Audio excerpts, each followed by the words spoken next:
지방선거가 이제 어쨌든 간에 얼마 남지 않다 보니까 사실은 그 공직 출마 시한이라는 게 정해져 있지만 사실은 나올 뿐이라고 한다면 연말에 대체적으로 윤곽이 좀 이렇게 정해지는 게 네. 생리 아닙니까 정치판에? 지금 보니까 대통령실도 11월에 대거 나올 것 같아요. 그러니까 저도 그런 얘기 들었어요. 대통령실에서 대거 방출이 될 것 같고 혹자는 동네를 벌써 정했어요.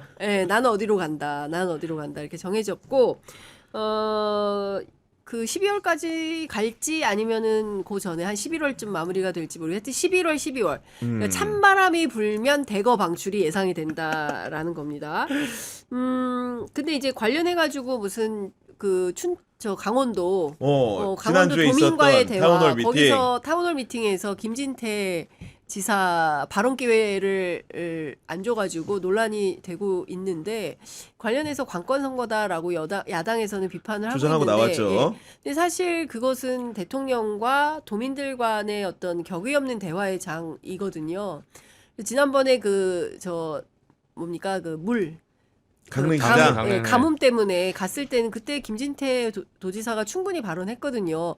강릉시장이 어버버 하고 있는 사이에 중간에 추가 설명해가지고 대통령이 내가 하고 싶은 얘기를 김진태 지사가 내 말이 그 말이다. 이미 앞에 그런 기회가 있었기 때문에. 그렇죠. 그 오봉조 수지 그게 17% 14%인가 밖에 안 됐을 때 이거 어떻게 대책 마련할 건지 가서 강릉시장 강원도지사 심층 대화를 했어요. 그때는 충분히 얘기했어요. 그건 당연히 이제 행정적으로 밟아야 되니까 얘기를 해야 되지만 이 타운홀 미팅은 국민들과 대통령이 만나는데 잠깐만 저 좀 얘기할게요라고 하는 것은 김진태 지사가 곧 틈바구니도 영점 정치를 좀 도전해 보려고 한 거 아닌가. 그럼에도 불구하고 그 선거는 시작됐다고 볼 수 있는 지점은 뭐냐면은 그날 조용히 왔다 간 분 중에 우상호 정부수석이 거기 왔대요.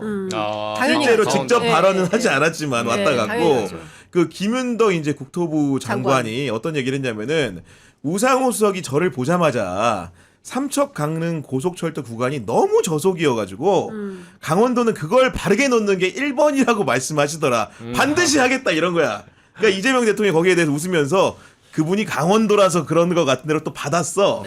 그러니까 이제 이게 선거가 정말로 이제 본격적으로 시작됐구나 이런 말이 나오는 겁니다. 그렇죠. 근데 사실 김진태 지사는 지금 이제 제일 걱정되는 거는 이 다음 공천에서 받을 수 있을지 없을지.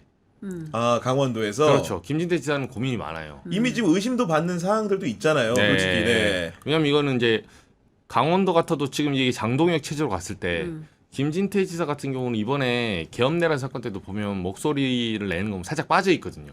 원래라면 이분이 태극기에 원조 태극기. 원조 태극기니까 저 앞에 서서 달려가야 돼요.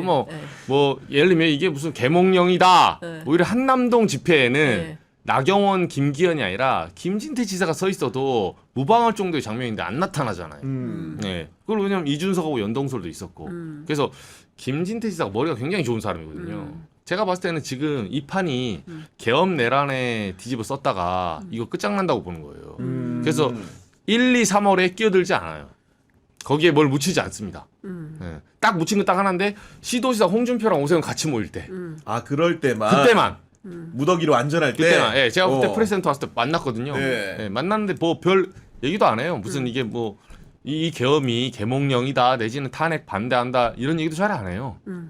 그냥 말 아끼고 다 홍준표하고 오세훈한테 미루더라고요. 그런데 이제 그 강원도지사 선거는 뭐 그런 그 윤곽이라고 치고 제일 관심이 있는 건 사실은 서울시장 선거 아니겠습니까? 그렇죠. 서울시장. 지금 이 민주당 상황은 어떻게 좀 선배는 이해하고 계십니까? 지금 민주당의 출마 러시예요. 너무 많아요.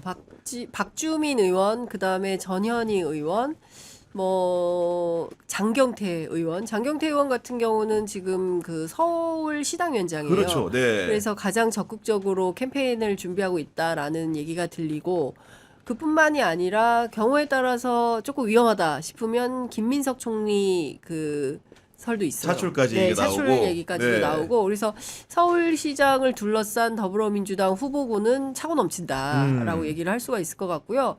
반면 국민의힘 같은 경우에는 오세훈밖에 없을 것 같다. 왜냐하면 지금 전부 다 극우로 달려가는데 그나마 중도 이미지를 갖고 있는 사람 누구? 오세훈. 뭐 이런 정도인 것 같고 안철수 의원도 경기도로 빠졌기 때문에 서울시장 출마하기는 좀 어렵다라고 네. 보는 것 같아요. 그래서 전선이 이렇게 되면 민주당에게 상당히 유리한 국면이 열리지 않을까. 특별하게 이변이 없는 한. 아니 그렇기는 한데 그 민주당에서 이제 비공개로 당내 여론조사 결과들이 이제 일부 이제 구설에 오르는데 입길에 오르는데 실제로 오세훈 시장하고 붙여도 사실은 지금 민주당의 후보군은 만만치 않다. 그렇기 때문에 뭔가 참신한 뉴페이스가 필요할 수도 있다. 그 예를 들면은 전현직 국회의원들이 아니고 실제로 이제 새로운 인물 중에 차출할 수 있다 이런 얘기도 나오는데 서울시장 선거를 취재해 보면 그런 경우들이 좀 왕왕 있었잖아요. 과거에도 보면은. 많았죠. 네. 그러니까 서울시장 같은 경우는 원래 이제 그 과거로 쫙 타고 올라가면 2006년 강금실 전 법무장관 바로 차출해서 그때가 이제 오세훈의 데뷔전. 그렇지. 네. 네, 녹색과 보라색의 이제 승부였고 노무현 정부에 이제 당시 인기가 없었으니까 진 거예요. 졌는데 오세훈 시장도 사실은 그때 차출된 사람이지 원래 대세로는 아니었거든요. 근데 합을 맞춰 보면 내년에 이제 지방선거가 어떤 판세가 구도가 뭔지가 좀 제일 중요할 것 같아요. 그러니까 만약에 에이펙 정상회담 이후에 현재 여당이 좀 구성하고 있는 것 같은데 여러 사람 트럼프와 시진핑이 오고 뭐 김정은과 뭐 예를 들어서 화해 무드가 됐다.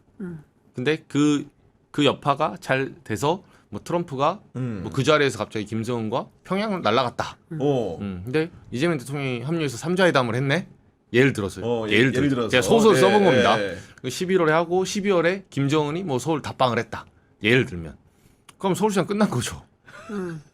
끝나게 됩니다. 끝나게 되고 이정주 씨가 출마해도 당선이죠. 아, 이정주 나와도 돼. 네. 쉽게 얘기해서. 저는 뭐 대구로 보내주십시오. 대구시장. 이럴 때 험지 한번 가봐야지. 간 다음에. 이럴 때 험지 한번 가보자. 서울도 좋아하고 홈지도 좋아해. 보면 되게. 이럴 때 뭐 서울시장은 너무 뭐 쉽게 먹는 거잖아요. 양심이 있어야지. 네. 그 남북 평화 모드에서는 대구에서 한번 해보는 게. 네. 아니 그 보니까 한국갤럽에서 정당 지지도를 봤더니 지난주에 민주당 42, 국민의힘 24니까 사실 격차가 큰 편이기 때문에 그렇기 때문에 서울시장 안심이라고 생각하지만 아까 말한 것처럼 서울이 되게 인물이 중요한 동네이기 그렇죠. 때문에 네. 어떻게 될지 알 수가 없는 거고 지난 대선 때 이제 득표율을 분석을 해보면 이재명 대통령이 서울 지역에서 47.1% 얻었거든요. 당시에 김문수가 41.5, 이준석이 9.94라서 둘이 합치면 이재명 대통령보다 위에요. 네.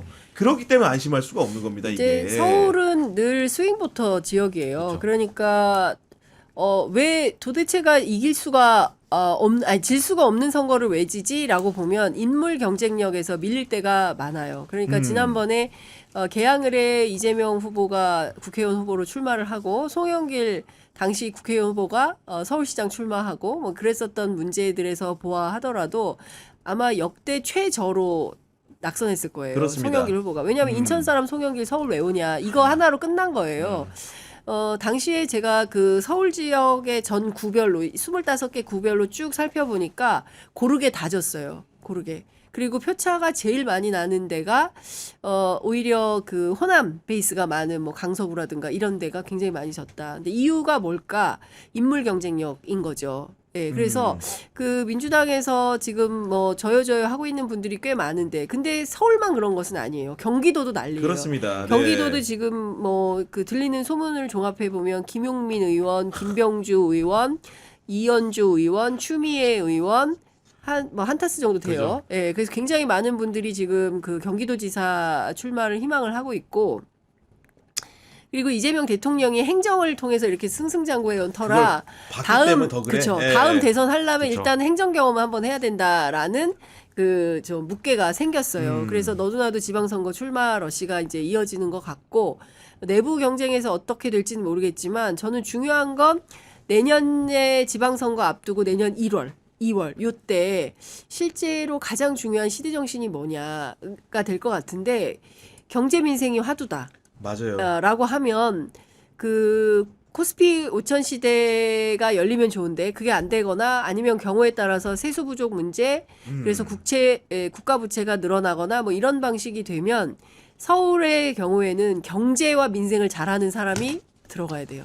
정치인이 아니라. 아, 경제와 민생을 잘하는 사람이 들어가야 된다. 네. 그래서 제가 보기에는 지금 함부로 막 저여저여 하고 있지만 그냥 지금은 쭉 이제 그냥 네. 뭐 흐름만 보시면 될 것 같고 직접적인 것은 10월, 11월 지나봐야 넘어가야 한다. 안다. 예, 그때 윤곽이 드러난다 이렇게 봅니다. 그럼 저희도 지금 설문조사를 관련해서 진행 중인데 네. 실제로 많은 분들이 전부 다 이제 응답을 안 하고 있는 게 아마도 아직은 이제 유보적인 태도 네, 네. 지켜봐야 알 것 같다 이런 네. 것도 있는 것 같은데 최근에 제가 들은 것 중에는 우리가 강훈식 비서실장이 나가면 충남지사다 그랬는데 네. 서울시장에 나올 수도 있다 이런 얘기 들리더라고요. 지금 보니까. 아 그게 이제 네. 며칠을 좀 젊고 네. 그리고 강훈식 실장이 이번에 어쨌든 간에 수지왈즈 미국까지 날아가서 그런 위기 관리 능력을 좀 보였잖아요. 원래 이게 이제 행정의 그 어떤 역량이 있냐 이건 전혀 별개 문제인데 인지도를 확 올렸어요. 그런 부분이 좀 저는 욕심이 있다고 생각합니다. 그리고 차출을 해서 정 안 되면 카드로 쓴다? 그럼 사실 충남보다는 서울이 낫죠. 왜냐하면 서울은 대선 테크고 충남은 그냥 충남이죠 사실은. 냉정히 말해서 그쪽에서 올라오기는 쉽지 않거든요. 근데 제가 봤을 때는 그 합을 보려고 오세훈 쪽에 좀 얘기를 들어보니까 어제 이제 국민의힘 서울시당 선거가 있었거든요. 배현진 의원 됐죠. 네. 네. 물밑에서 지금 오세훈이 배현진을 밀었다. 아, 굉장히 간발의 차로 이겼던데. 네, 50표 차이 났어요. 50표 차. 네, 그게 이제 대의원 전체 중에 투표율은 50% 정도 됐거든요. 이제 4,000명 해가지고. 근데 진짜 간발의 차였던 게 이쪽에 이제 찐윤, 윤어게인 조정훈, 네, 계엄 옹호 세력 조정훈, 그리고 이제 친한계, 반탄, 찬탄 반탄 중에 이제 그 찬탄 탄핵해야 된다. 그렇죠. 한동훈계 배현진 이렇게 붙었잖아요. 근데 여기서 금천구가 어디 당협위원장님 나왔어요. 요 사람 표가 조정훈 표였다고 하더라고요. 이게 한 200표 뺏어갔어요. 그랬구나. 네, 이게 없었으면 졌습니다. 야. 이게 거의 간발의 차였고 이 총력전은 이제 얘기를 들어보니까 배현진 의원이 이제 그 서울시장 예전에 오세훈 경선할 때부터 시작해서 그쪽을 도왔거든요. 그랬구나. 그래서 오세훈 시장을 도운 게 있어서 오세훈 시장이 물밑에서 대의원들을 끌어서 배현진을 밀었다. 그래서 당내에서는 이제 이걸 광의로 해석하면 이제 한동훈계의 승리로 말하는데 정작 친한계 사람들은 한동훈 승리는 아닌데? 라는 약간 그 반응도 있어요. 알겠습니다.